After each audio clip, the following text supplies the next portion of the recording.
Presentation is going to be in two parts because there's also a CF sort of summary of what we've done on the CF working group that Mary's going to do. So I'll do the CP, CH stuff first, and then everyone who's interested in the Canopy formation stuff, then stay behind. So my one will go for about 40 minutes, then there'll be 10 minutes worth of Canopy formations to brief all the coaches and everybody who's interested in that. All right, so what I'm going to talk about is possibly going to be very contentious for a lot of people, and we're very conscious that whatever's going to happen may well affect a very high percentage of our jumpers. All right, that is just the way it is. All right, I'm not going to apologise for that, and as we go through the presentation, hopefully you may agree or disagree, but at least you might understand why we are having to do something. So before I start then, my name is Mark Bayada. I'm instructor and examiner. I'm on BPA Council.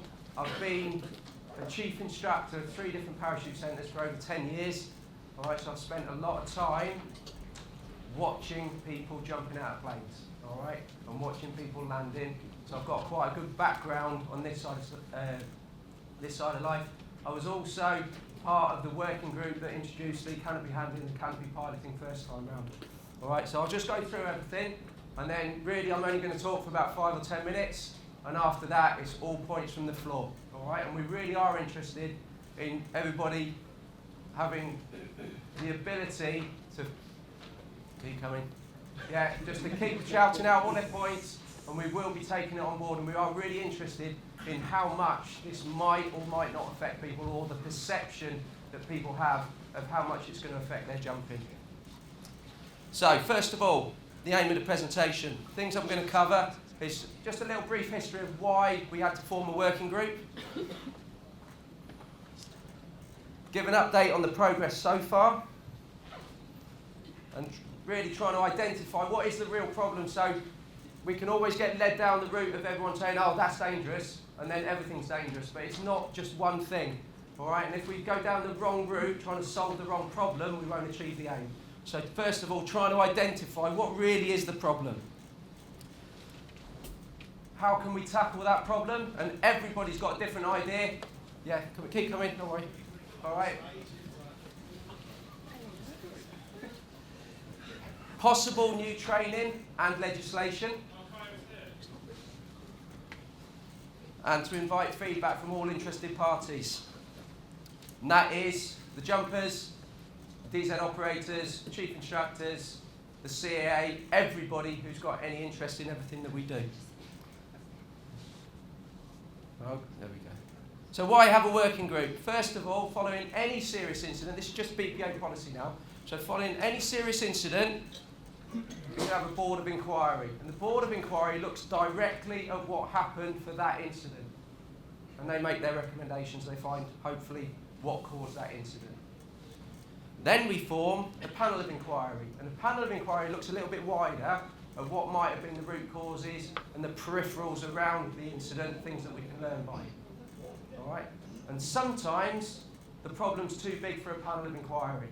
All right? And that has happened twice this year. We had the Canopy Formations Working Group where the panel decided something needed to be done, but it was going to be a lot more work. A lot more research needs to be done about it, and it would be wrong just for a panel to bring, come on, keep coming. Just walk straight in. All right. And in this case, due to the nature of the accidents and the number of them, it was decided the best way to tackle it would be to form a working group to look at the whole big picture of all the problems we're having with people getting killed or seriously injured under a fully working canopy. All right. So,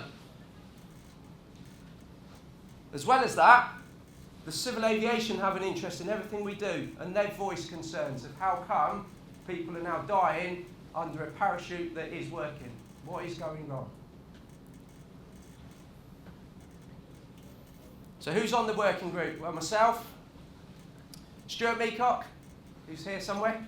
Stu, chief instructor at Hinton, been chief instructor for many years. Noel Purcell, most of you know, chief instructor at Hibblestow, and involved with Algarve and Seville. Nick Robinson, one of the instructors at Langer. Brian Vasher, on the BPA Council, Chair of Competitions, CP Rep, and Flight 1 instructor. And Wes Wesley, CP competitor, Flight 1 instructor. So what we've got is we've tried to form a working group of people who absolutely know what they're talking about. So we've got a range of drop zones across the country. We've got a range of different views on it, and we've got a range of different experience, all right? But everybody who's on it, the one thing they do know about is the problem of people getting killed under canopy or coaching people to not kill themselves under canopy. All right, so we really do think we've got the right people. So when you think that we're wrong with what we're doing, you better have more experience than these guys before you say it, all right? Because I think you'll probably lose the argument. But that's not to stop you coming back with any feedback. All right. So why the need for change? Do I need to shout? Is it too loud, is it? So in the last 10 years, we have had 17 fatal accidents. 7 of those were landing accidents. 5 of those were low turns. 2 of those were unexplained. So they were still landing accidents, still possibly low turns, but with other factors gone in. And turbulence on both occasions may or may not have been a factor. So because there's these other sort of complications with them, it would be wrong just to say that they were a low turn accident. But 7 of them, regardless, were under a fully working canopy.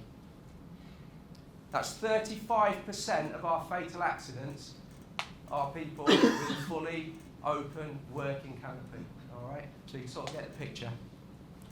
So something needs to change. So then we need to identify what's the root of the problem. What really is going wrong? So we could say it's canopy handling. All right, is it just basic canopy control that's going wrong? Now, when we did the CP and CH, which the whole project started about 19 years ago. All right, that was from a spate of accidents, and most of those were people landing large, what we would call now docile type canopies with relatively low jump numbers and just making horrific mistakes and doing a traditional unintended low turn. All right, that was the problem then. This time it seems slightly different. This time the problem seems to be people doing intentional turns, i.e. high performance landing. So the problem's moved a little bit. So then we have to decide whether the problem is such that we have to retrain everybody, or do we then eventually find that we just want to target just the people that we think are the risk. All right, so we've got this thing going. That's what we're sort of doing a lot of work on, what we will do a lot of work on, to make sure that whatever we do implement is targeted at the right audience. All right, so I think since we introduced CH1 and CH2, canopy handling has improved. All right, the statistics are there to show that, because we have not had the type of accidents and incidents that we had. But it still needs to get better. Why does it need to get better?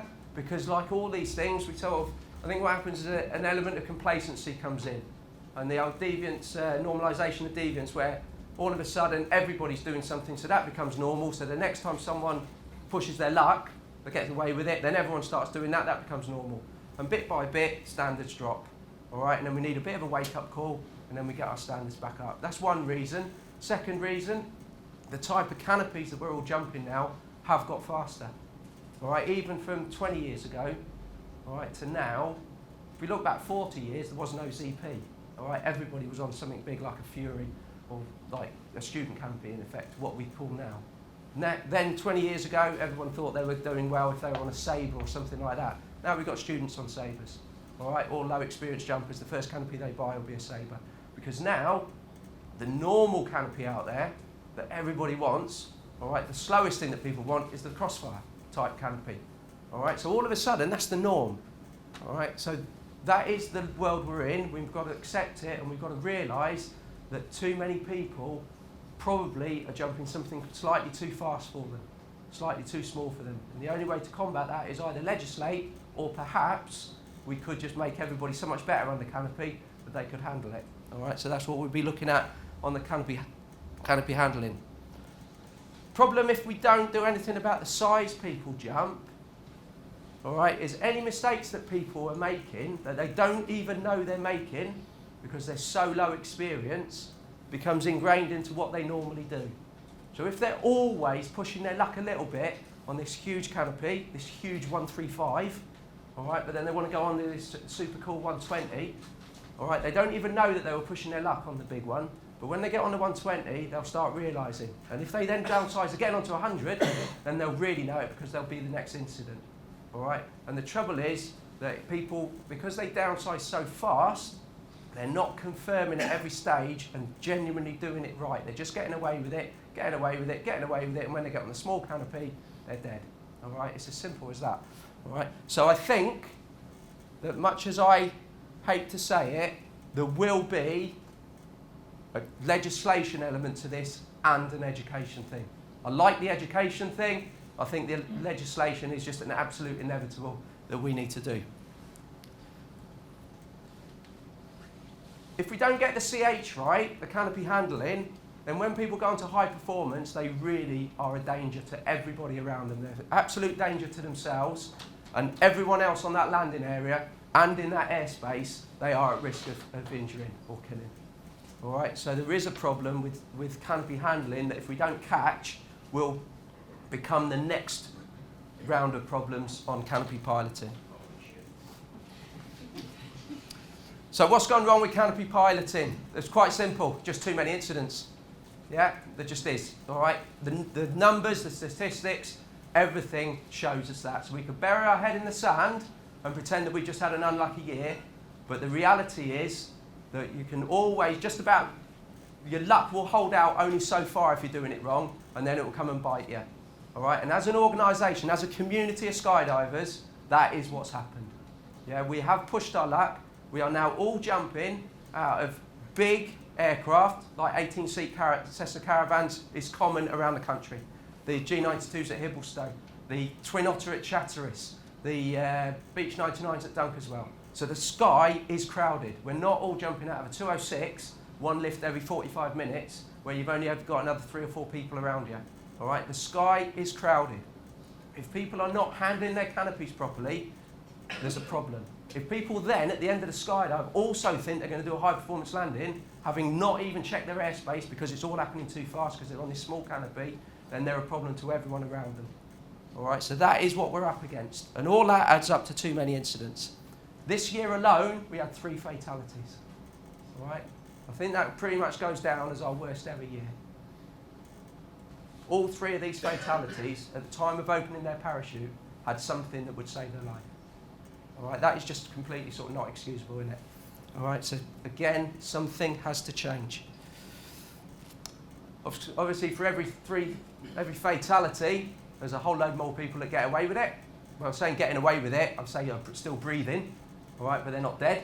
And for all of the people that are hospitalised, very seriously injured, there's a whole lot of people that scrape themselves off the drop zone with all dust and half the DZ over their jumpsuit, who go back in and have a laugh about it, and then they're bruised inside, and when they go home, they have a bit of a cry.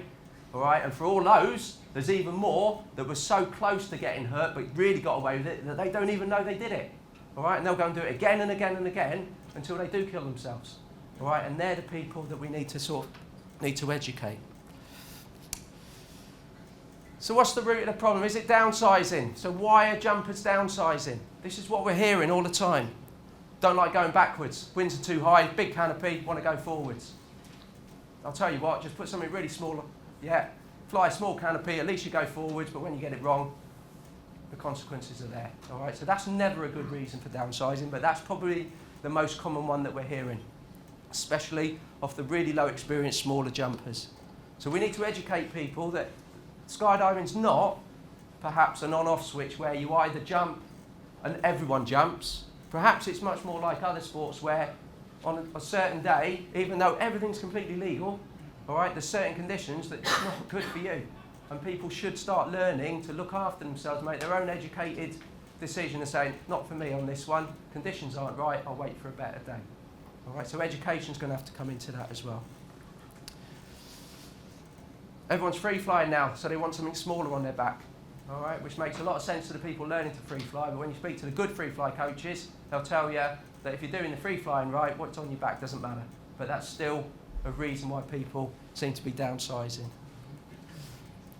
This is the worst one, because you got a good deal on that Canopy, even though it's completely wrong for you, but it was so cheap, I just had to have it. And I'm just going to hope that I survive long enough till I save up for the other Canopy that I should have bought. All right? Just got to stop that way of thinking. And all sorts of other rubbish excuses is all I've written, because all of those are absolute rubbish. All right?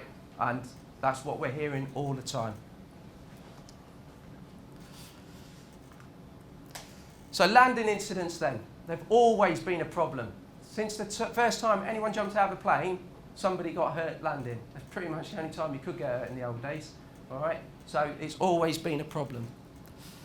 It's made more visible, I think, and more obvious and more potentially serious with the advent of high-performance canopies.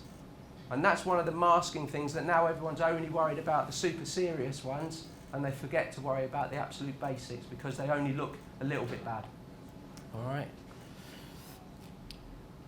And there's a lot of changes in attitude in the sport as well. So it's almost, I don't know, you feel like it's almost acceptable for a lot of jumpers just to take that absolute risk, even though they don't really know what risk it is they're taking. I put there, it's very common now for a lot of jumpers to do a lot of jumps in a very short time, which would be good for currency, but when we take it to the extreme, where you do all your jumps in 1 week in Portugal, where the weather's exactly the same every single day, and then you do that over a period of time, over a lifetime of jumping, we can then find that we've got jumpers with a lot of jumps who haven't really got any experience. They're just very, very good at that particular type of jumping they're doing, but because they've never jumped in all these different weather conditions, all right, they really then go and start doing some outrageous things when they come back to UK or wherever they're going to jump when the conditions are different.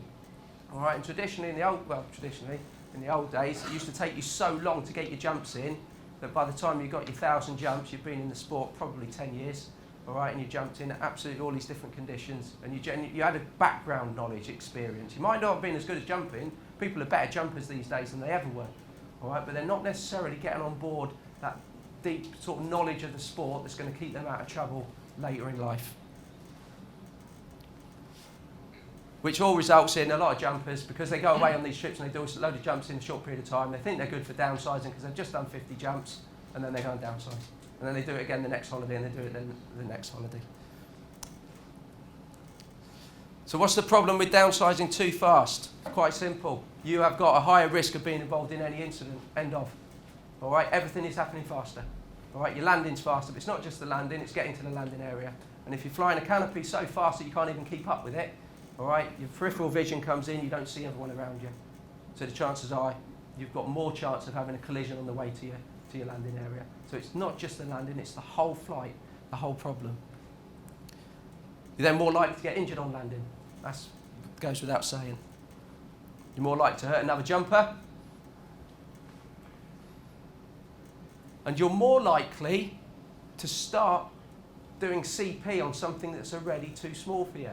So then we've got a situation where you're not really mentally keeping up with the canopy, all right, and in the flying mode they call it about being behind the plane, where everything's just happening that bit faster and you're playing catch up.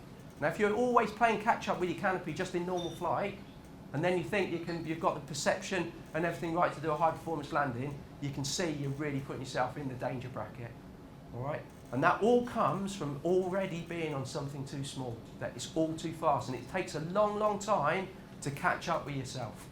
As opposed to start slow, learn the basics, and then when you're ready, then go to a higher performance canopy if that's really what you want, and that's a much better way of going about it. But unfortunately, that's the one thing that nobody wants to hear. And it all adds up to you more likely to get seriously injured or killed. 20 years ago, 19 years ago I think, I did this presentation in one of these very rooms. All right, and that was the advent of the CH problem. So this is nothing new. And that presentation is what I gave when I did my advanced instructor course. All right, that was my specialist subject. And my thinking behind it was I didn't want to encourage everyone to go out swooping. All right, that was not what it was at all. But I've fed up of hearing so much, even back then, everybody wanted me to tell them it was all right to go and buy that Sabre, or in those days the Stiletto, or even the Velocity was just about coming on the market. All right? And they'd always say to me, I don't want to swoop it, I just want this smaller Canopy. And I'd be saying, why do you want something so fast if you're not actually going to use it for the purpose that it's designed for? And they'd all be saying, it's all right, I'm going to fly it safely, I'm going to fly it slowly, I just want the smaller Canopy. So my presentation was all geared around everything that you should consider before you even think about doing it, in the full knowledge that all the people would just keep talking. If I said no, they'd just go and ask someone else, go and ask someone else, go and ask someone else, until they said you'll be all right on that. And then they go and jump it, and then one day, just one day, that they've never swooped in their life, they would be just a little bit too low to do the turn.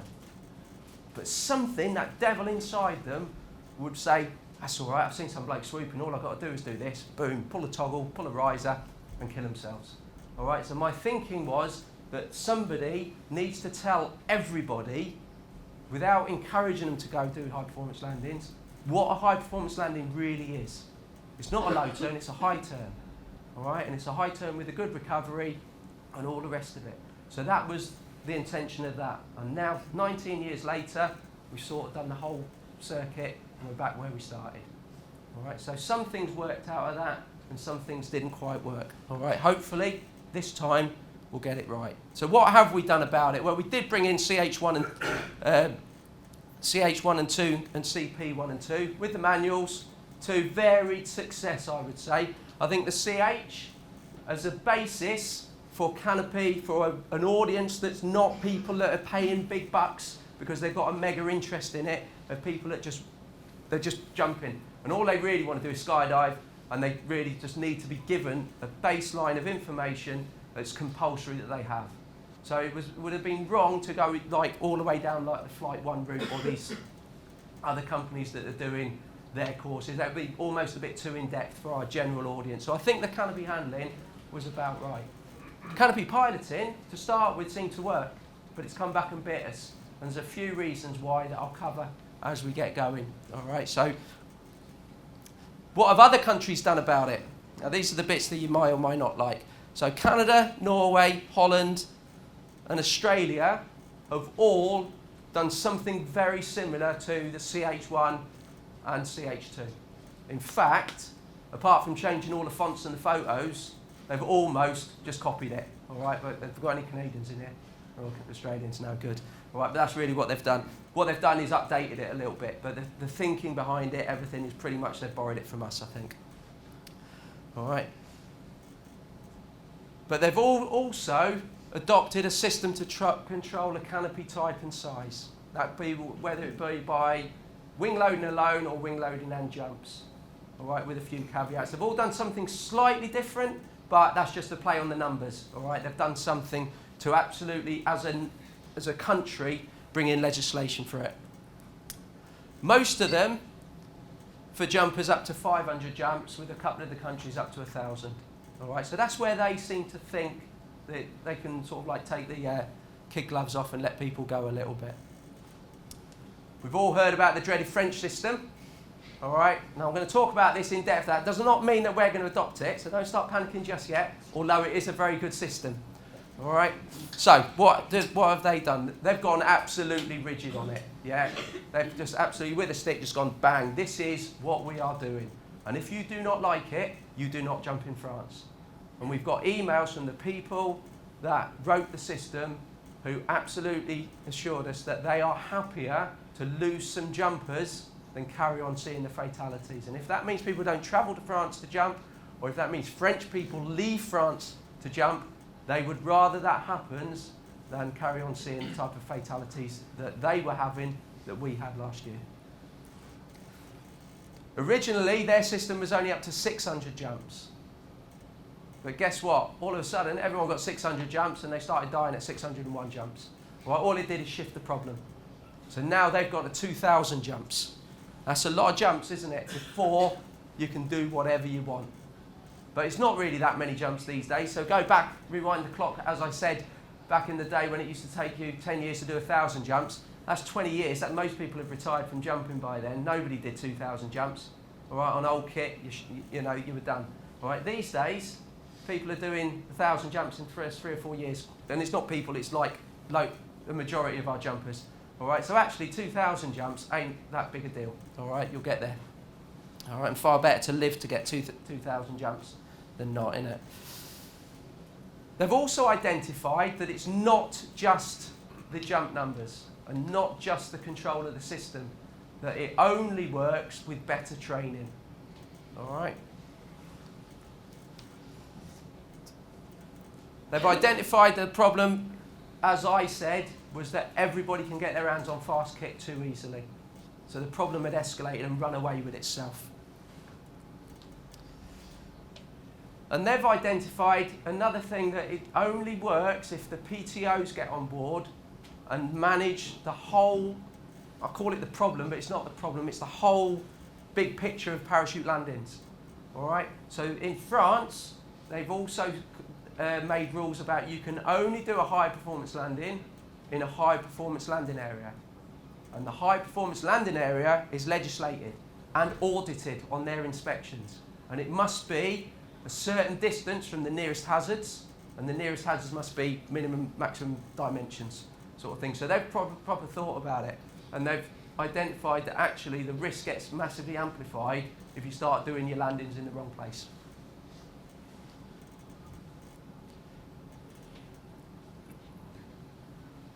You're not allowed a cross-brace canopy in France till 2,000 jumps.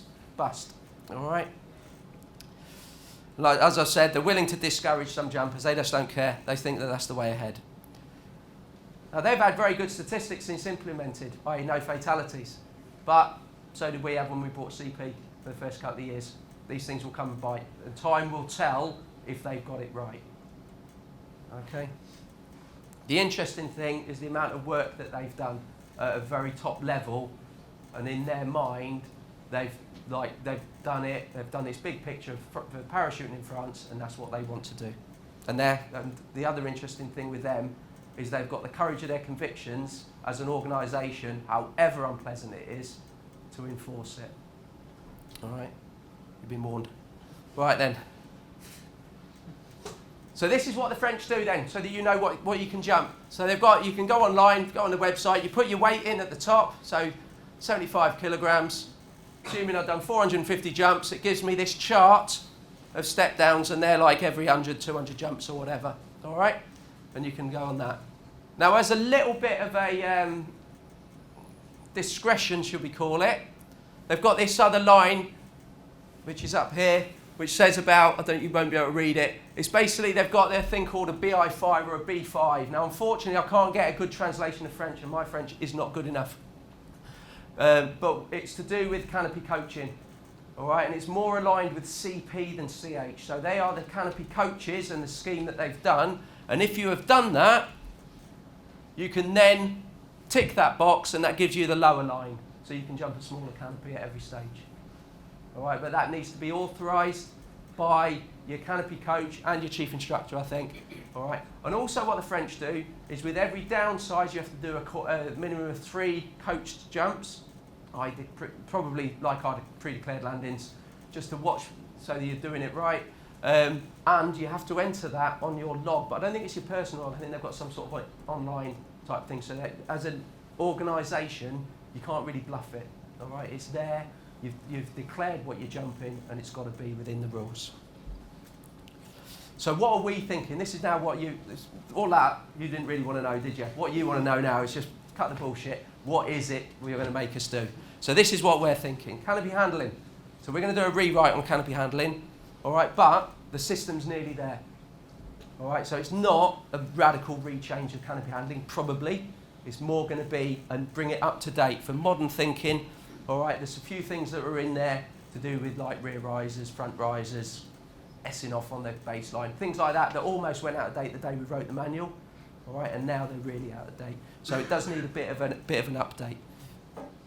With new manuals, canopy piloting, on the other hand, I believe that needs an absolute overhaul, complete.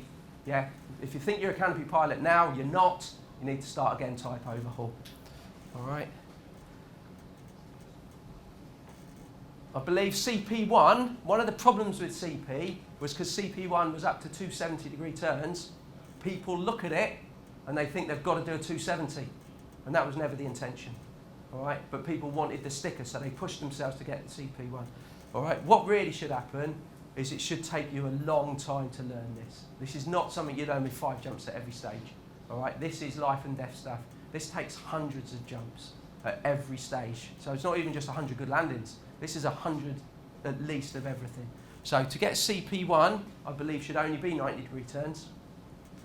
All right, quite simple. Bring this, what looks like the standard down, but at least get those turns right. And that should probably take you 200 or 300 jumps to get CP1. All right, so I'm now talking about people starting with a minimum of 200 and definitely not getting CP1 until about 500 jumps. And through that period, every jump should be pre-declared. Ideally with some sort of canopy coach or at least with DZ control, so at least somebody is watching you. All right, and genuinely it does take 300-400 jumps for most people to get it right. All right, it does not take 5 jumps. And if you think you've got it in 5 jumps, you are more dangerous than anybody else, because in 5 jumps you cannot have experienced enough of the variables that can go in that one day you'll make a mistake. Good 300 jumps, 400 jumps, you're getting there. So we're looking at stretching it out a lot. I then believe, so there would be no pressure on bigger turns. When I say 100 at each stage, that would be 100 doing straight in approaches. Yeah, then 100 with a bit of a turn, then 100 with a bit more of a turn. So I'm saying like a good, like really breaking it down. I believe then you shouldn't then rush straight onto it. Then you need to have a consolidation period. So I believe you need about 500 of these before you can start doing a bigger turn. Yeah, and through that time, 500, you just do your jumping, but at least you're just doing a 90-degree turn in the flow of traffic, but you can do a high performance landing. All right.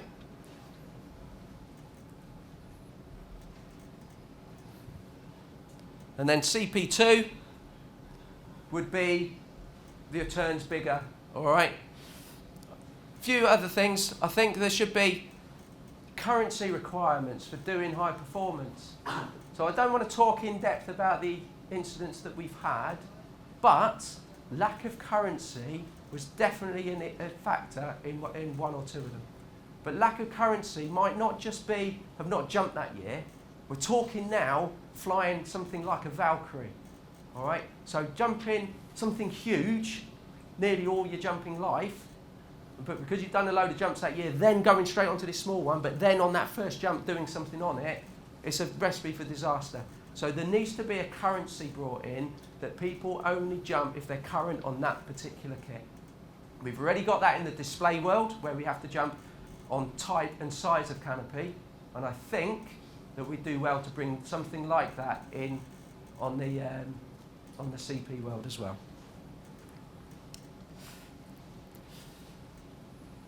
And then CP2 would be to go and do the bigger turns. And then, so there's no pressure to do either, because we might have people that want to compete but perhaps aren't doing like 450-degree turn or whatever. All right, then I believe we should take the competition, the qualification for competition, and give that a separate one, which we'll think about. And that will be like the competitive guys on the panel will tell me exactly what you need to do, because what we want on the competition is just to know that people are safely able to navigate the entry gates and through the course with whatever degree of turn they do. All right, so to stop people then feeling that they've got to go and do these 270s before they're ready, and we may even be able to take that out. So what I want to do is take away this whole urge to keep up with the stickers or chase the stickers and just do it at their pace. All right. Canopy pilot and coaches. All right, I think we need to relook at everything we teach, absolutely, and the standard of coaching. All right, so a new coach rating is going to be needed. Coaches have got to be current, so you've really got to know what it is you're looking for. So when it goes wrong a little bit, you've got to identify what the problem is, because the consequences of telling someone the wrong thing are absolutely fatal. All right, so this comes back to the coaches. And other things in the coaching world should probably not happen. So if someone's constantly planing out high, and then we start telling them how to bring the height down or change the turn or do whatever we decide is the right thing to do, we've missed the point. The point that someone's planing out high is because they're still scared of it. And the reason they're still scared is because they've not done enough of it. Because all of this, doesn't matter what canopy you fly, should feel like in slow motion. This should be the Matrix. You are going so fast in your mind that the rest of the world's going in slow motion. And it should always feel slow. And that means that you should never be scared of it if you're ready. So then you can handle it. So the key to somebody making mistakes, 9 times out of 10, is not the physical, what they've got to do, it's what's going on up here. And 9 times out of 10 is because they're not ready for it. And we should have the courage of our conviction and say, you're just not ready to do this yet. Just go back, go and do a load of jumps at altitude, get your heights right, reconfirm your turn, reconfirm everything, and then we'll come back and chat. All right? Rather than just trying to do it because they're on a canopy course. Because they've paid you to come for a day's coaching, that feeling that you've got to progress them. All right? This isn't that. This has got to be slowed down. And that is the key to it, I believe. And I think, again, I don't want to talk in depth and be quoted, but I think that was also the factor in at least 2 of this year's out of the 3 fatalities. That's high stakes, that, isn't it? If it's the coaching that's wrong, that is absolutely unacceptable. I believe you should also be current on the DZ you're jumping when you're doing this. So coaching should only happen at DZ you're happy with. All right, so you're current on that DZ, so it's one less factor, because we all know that you make mistakes on the new drop zone or you get your flight plan slightly different. With whatever degree of expertise you have, it's always easier on home ground. All right. Restrictions on PLAs. So I think that we should have a thing like the French where only certain PLAs have to almost register that they're going to have a CP landing area. All right, and that should get audited.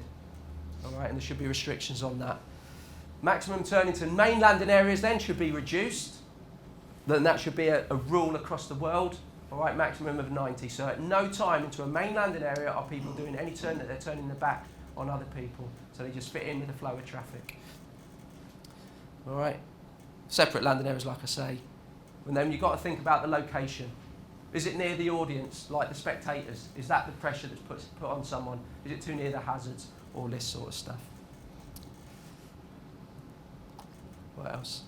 Here we go, national policy for canopy type and size. Might be based on another country, not very far away from here, but might not. All right, now I've just had a chat with Dedrick from PD, and he highlighted something that is also the problem, and it's the same as our badge collectors. That if you have a national system, people will push to be on that draft line, even when they're not ready. Or you'll have your good guys that genuinely could go a little bit smaller. But what do you then do? Yeah, you hold people back, and then you get most of your audience pushing their luck. So it was very, very difficult and has to be done right. So I'm a very big fan that if we are going to bring something like that in, it will be something that suits the UK. All right, we'll take into account absolutely everything and the fact that we already have CH1 and CH2, so our jumpers are slightly better trained. But there is a problem with people getting told they can't jump somewhere, go jump somewhere else. And when they go to that somewhere else, they tell a little lie about where they were jumping before and that they were jumping it. All right, so unless you have a national system, it's impossible to stop these. And it is the minority, but it's the minority that get killed that ultimately might cause us all to have to stop jumping in the UK if it's deemed to be just too dangerous. That's what we're playing with, isn't it? So we have to do something ourselves as a community and take the hit a little bit. So what happens next? So at this stage, these are just ideas. It might be that it sounds like I've made my mind up, all right, but they are just ideas. We will engage with everyone, and I do encourage feedback. Just remember the type of people that are on the panel, the working group, will make it their business to do a lot more research than probably what you can do just looking through YouTube and stuff like that. All right, so if you're going to do feedback, please do make it constructive. All right, and I'll give you my email address and how you're going to do that. I'm going to engage with PTOs because if everyone decides to stop jumping in the UK, it's going to affect everyone in it. So we're not going to do anything daft that's going to cause a real problem. Chief instructors have the biggest say in all of this because they're the ones that pick up the pieces and carry the can. All right, and then like I've said, coaches as well. Most importantly, the jumpers, we will listen to what all the jumpers say and how it's going to affect them. The implementation, it's going to take a long time. We're not going to rush it. Probably be staged. Probably the first thing would be the CH. Try and rewrite that, get that looking good, and then work our way up. All right? But we're looking like a lot of months. No decision yet if there will be any grandfather rights. So that means that if you think you're going to go and buy something really small now because the PD guy's still there and he's got a spare 120, all right, because you'll get in before the rules come in, we might just not have any grandfather rights because we don't know yet where we're going to go. But we will, when we do know the implementation, obviously get everybody knowing what we're going to do, all right? But don't think right or wrong that there'll be any grandfather rights. Consultation at every stage. All right, that went on a lot longer than I thought I was going to talk. Standard for me. All right, feedback's welcome. Please email me at that email address if you've got any feedback. But I've got another 5 minutes, 10 minutes. I might slip you back a little bit. We don't have to clear up, so you can go straight all the way till 5, can't you? Yeah, cool. So, what do you think? Anybody? Yeah, go on. I heard you mention about people starting training for CP1 at 200 jumps, and then you might get it at 500 jumps. Do you not think 200 jumps is a really low amount of jumps to be starting? It might be. So it might be that people start training at 500 and it takes till 1,000 to get it. It might be that we decide people need 1,000 jumps. So they're, like I say, they're just ideas. And all I've done so far is try and put a bit of a framework to the working group of the, like, unless you sort of throw an idea out there to generate discussion and get it right, you never really get started. So at the moment, we can start CP at 200 jumps with C licence. So if that's the case, the thing at the moment is you can almost have your CP with like just over 200 jumps, can't you? But now that is just start training. So for me, starting training is just start the whole process. And if that takes 300 jumps, you haven't really got CP till 500 jumps, whatever. But no, nothing's been made up on. No minds have been made up on that. Yeah. Anything else? Is that it? Yeah, go on. You mentioned in France that they haven't had any fatalities since they introduced it, but do you know what effect it's had on injury rates or rates of serious injuries? I don't. Is Jeff in here? Tony, do you know, the French, have they sent you the statistics of injuries as well as fatalities or not? No. All they've said is it's been a massive improvement on everything and no fatalities. Yeah. Yeah, on Andy. Do the French have maybe more for Tony, do the French have the numbers for French jumpers killed abroad? I doubt it, but we can ask that. Why do you feel...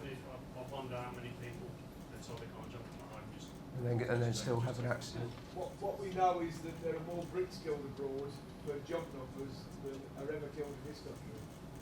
The trouble is you can only go with what you hear, can't you? And France is a massive country, and then you're in Portugal now. I was in Portugal just like months ago, and there was a load of French guys there doing some AFF beat up, and the instructor there absolutely hated the system, and he'd gone to Portugal with his lad so he could jump the canopy he wanted to jump. But you only hear that because the only people that you'll meet will be the ones who hate the system, and they're the minority, aren't they?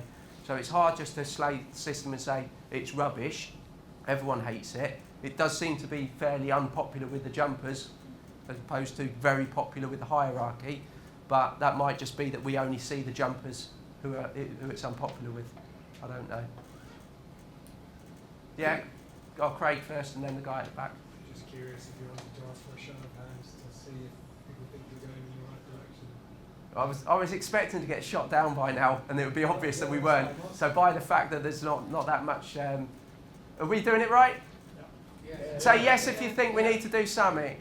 Yes. Say, right, anybody who thinks we're completely wrong, just stand up. No, seriously. I'm not trying to intimidate you, I just want to see.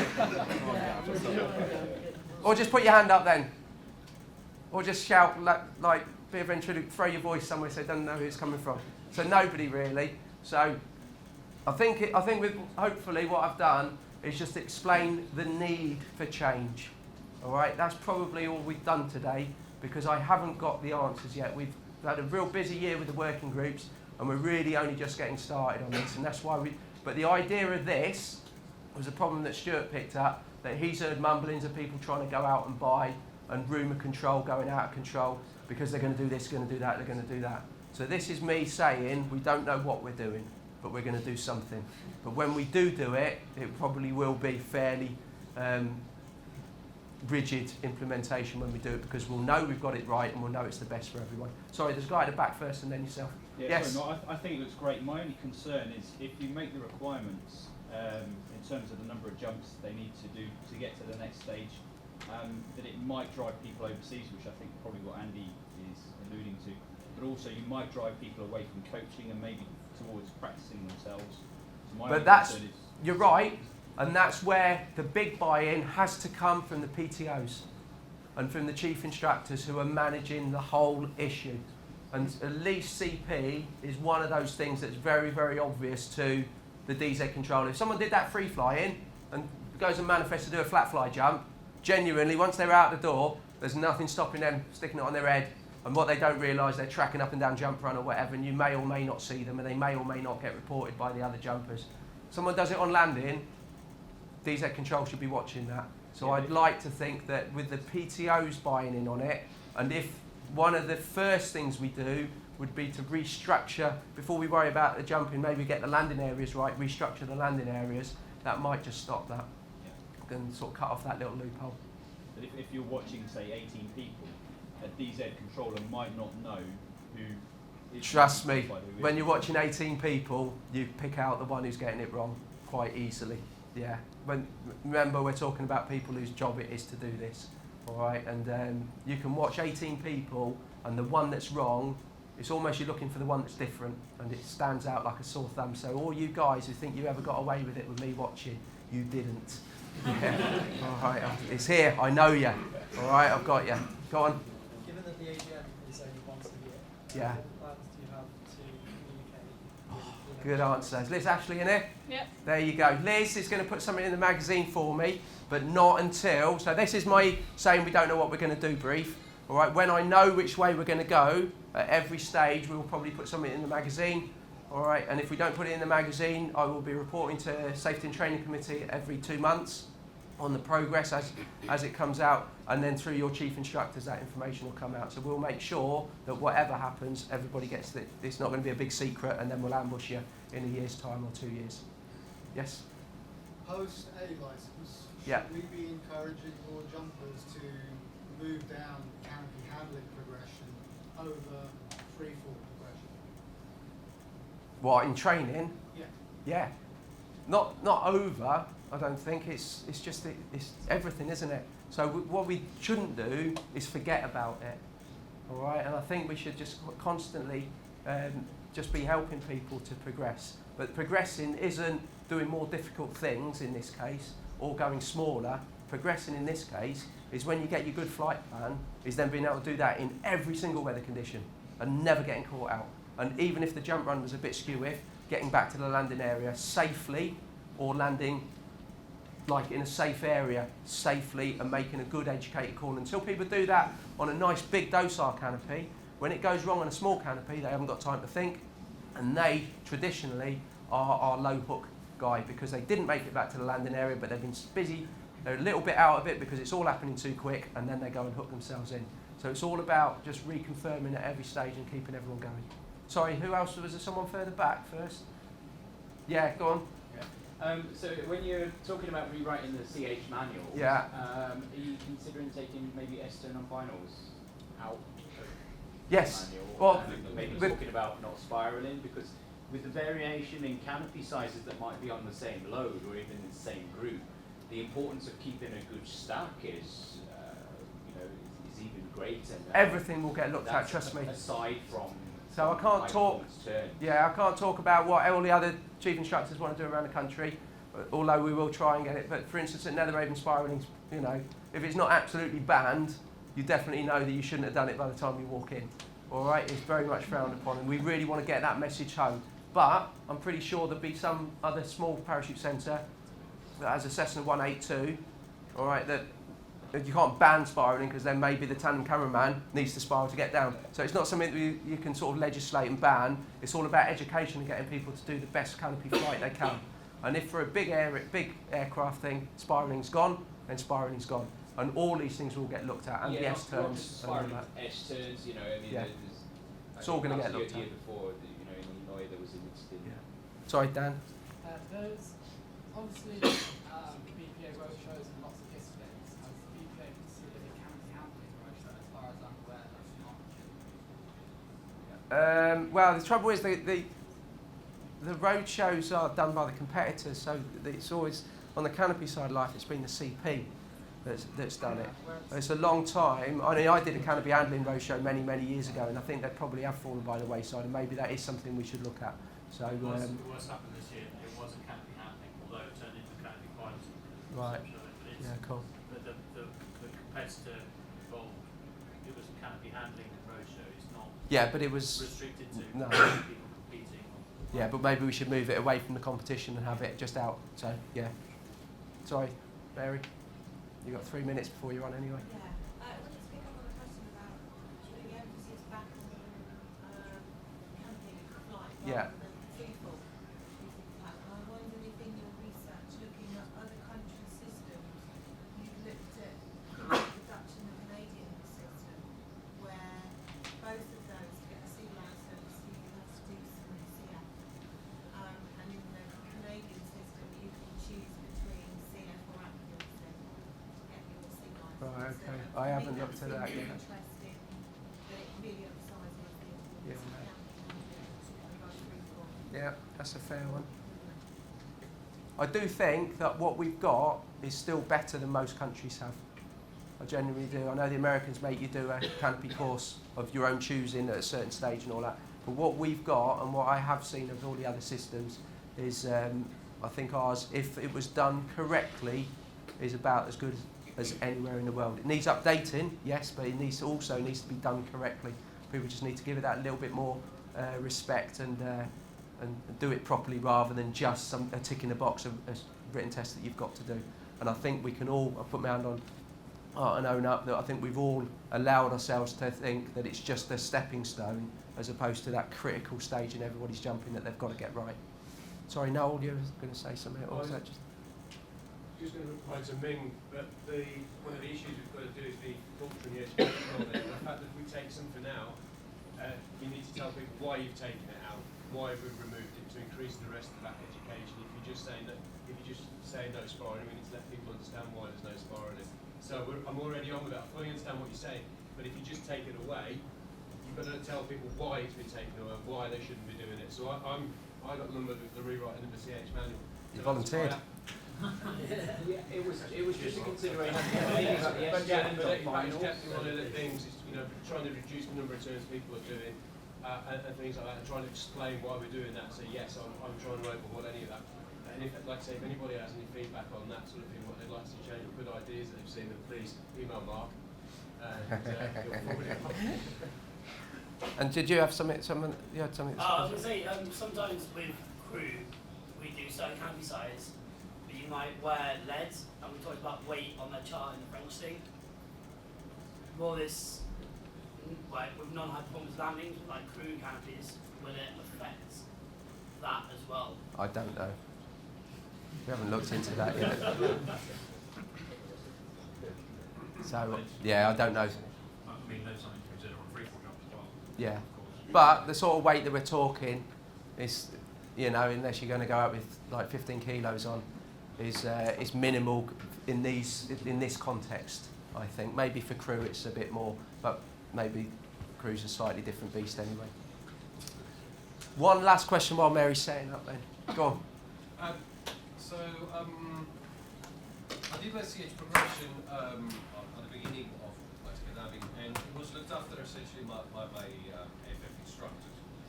And I did my CH1 and CH2, and felt that I really needed, personally, some more training, some more coaching. So, by way of referral, I got introduced to Brett Basha and did a number of these courses, which I found absolutely valuable. I personally never come across anyone I know who's a CH coach that is not an AFF instructor. I was wondering, because obviously AFF instructors are their priority students and other stuff. I was wondering if there was ideas to incentivize people becoming CH. Yeah, the trouble is it's probably the least glamorous thing on the job site. Agreed. Is doing a landing brief and going and watch it. So, and you need the right people. So all instructors have to be CH coaches, all right. And you're right, it'd be real nice to have more, but it's got to be the right type of person, because what we're looking for, you've got to understand what you're looking for, haven't you? So I don't know what the answer for that is, to try and incentivise it. Maybe the road shows that were mentioned, or something for canopy handling, or something to try and give people a reason to do it, might be a way forward. Yeah. All right. Good. Thanks for your time, guys.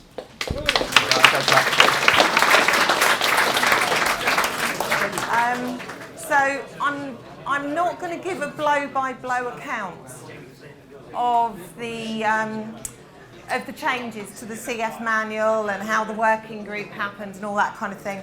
I'm going to get straight in there and just give you a quick overview of the key changes to the CF manual and the whole CF grading system. And I'm aiming to be way under 10 minutes to allow time for a couple of questions, and then anyone who wants to ask more questions or discuss more bits of it, we can do it over beer later in the bar. It's my plan. Seems like a good plan to me. So I'm going to really talk very, very quickly about why changes have been made, and a real quick introduction to what's new, and then look at what that will mean for BPA members. So why we've made changes, really it comes down to three different things. The previous canopy formation manual was written in 2002. Some bits of it were written in 2000. And as Mark said, skydiving's changed a lot in that time, and crew's changed a lot in that time. And what we're doing in crew has changed. So it was really due an update. And there's been changes to the BPA Ops manual in that time, which meant that there were some aspects of the CF manual that were out of sync with what was set out in the Ops manual. And then the third reason was as a result of a CF fatality in 2017, there was a panel of inquiry, and the kind of process that Mark spoke about was set into motion. And that panel of inquiry made some recommendations about CF. So myself and Simon Soper, who's at the back, were kind of brought in to be the CF voice as part of a working group that looked at whether those recommendations should be implemented. So the things that are new, some of them are really small changes that I'm not going to bother looking at here. Some of them are really quite major, such as a change to the whole CF grading system, which I'm really excited to share with people. And then I'm just going to finish by having a look at what it means for people who want to get into canopy formation, for canopy formation coaches, for CIs, for people wanting to run or host CF events. So, just a real quick look at the kind of changes that have come from those three different areas. In terms of just basically updating the whole system, there has been some really big changes. So the one I'm really excited about is we now are going to have CF1 and CF2. And that's going to place a much greater emphasis on really honing in two-way skills, which is going to be fantastic for people coming into CF, and it's going to place a lot more emphasis on safety in CF, and just really good practice. So what's happening with that is where CF1 used to be right from an introductory jump to four-way, CF1 will now be just two-way. And your qualifying jump will be a two-way jump. And then CF2 will pick up on that and be three-way and four-way, or larger. And that's quite exciting, because it means there's two opportunities to go through the safety briefings that are specific to crew jumps. And it means that you can really focus on honing good two-way skills when somebody's introduced to CF. And it means that when somebody's got their CF1, they will be able to go and compete in two-way CF. Because some years ago, the rookie category, which is two-way rotations, was introduced to CF competitions. So that's quite an interesting change, and I think a really good thing that's come out of this. We've also placed a lot more emphasis throughout that on assessing conditions, and crew jumpers realising from the outset, you know, when they're first introduced to the discipline, that a lot of the part of what crew jumpers do is planning, is thinking about the spot, thinking about the conditions they're jumping in. So there's statements around that in the briefings for students, and it's also stated explicitly that coaches need to be covering these things with students.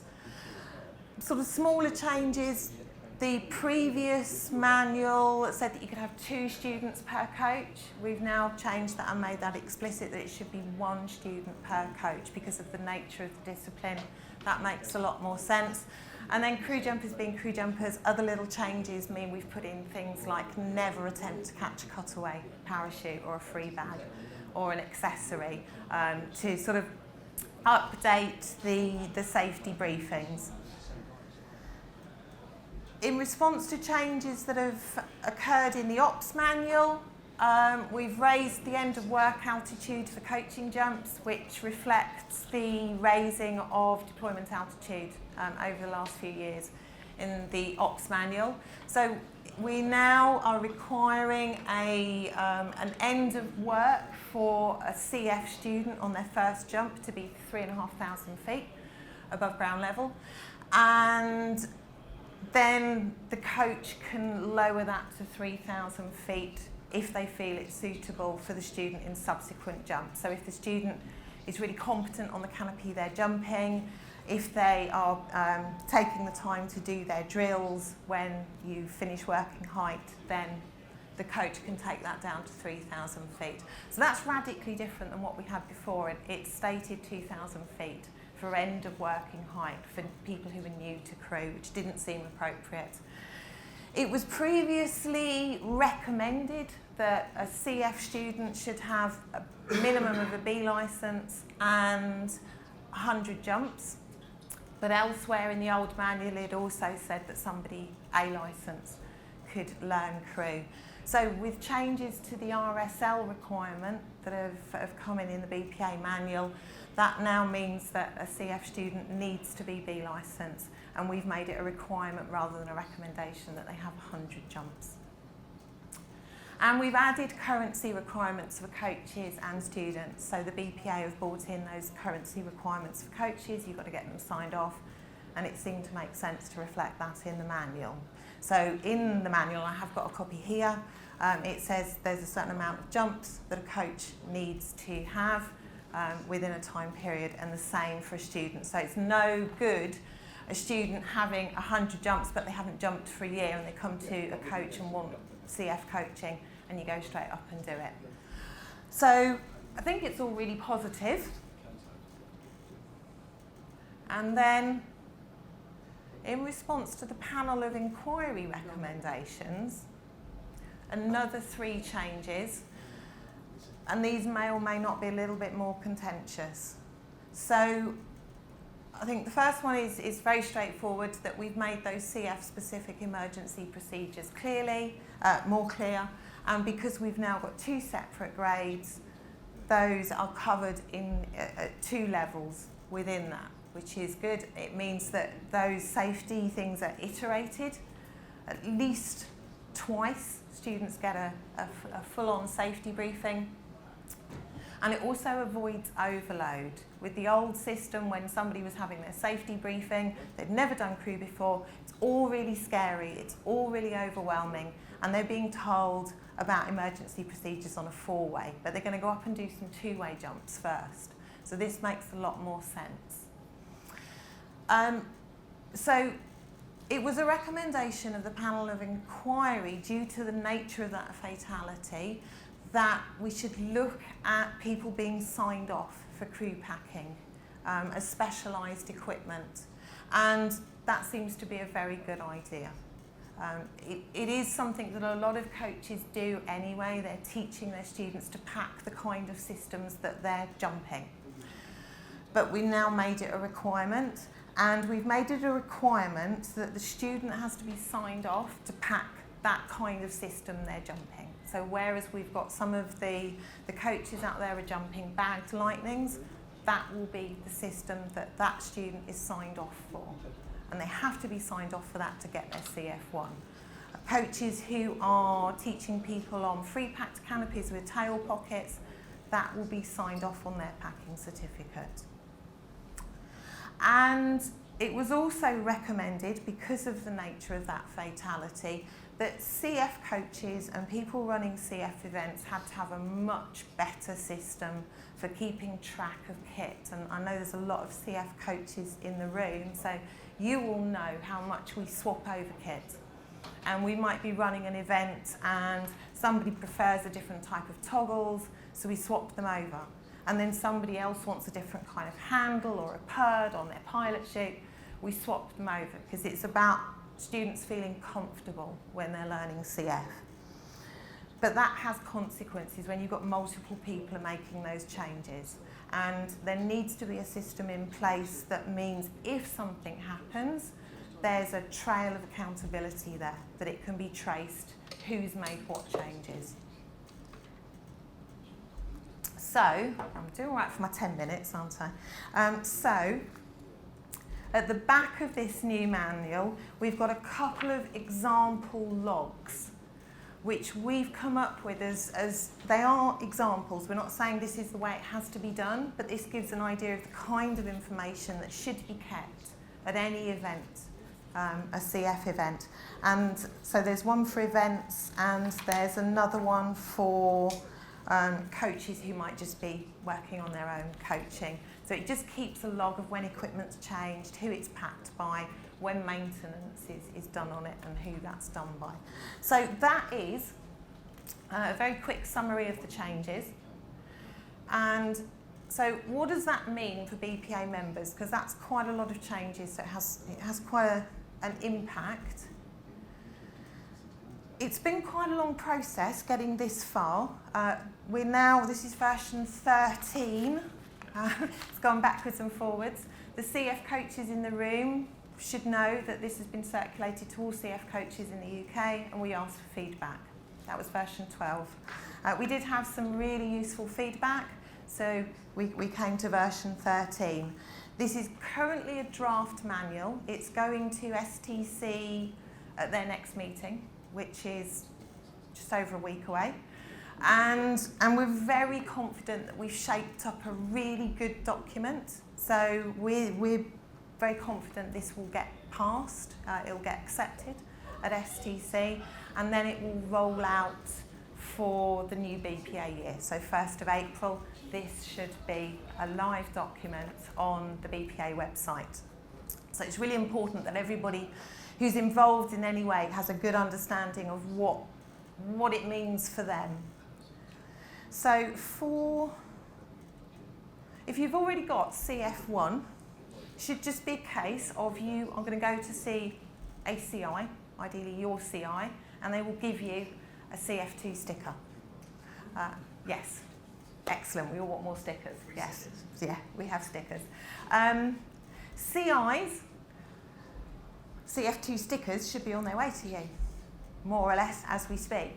And because of the size of the crew community, we're not thinking we're going to overload you. I'm looking that direction because I know there's CIs sitting there glaring at me. But we're thinking you're not going to be overloaded.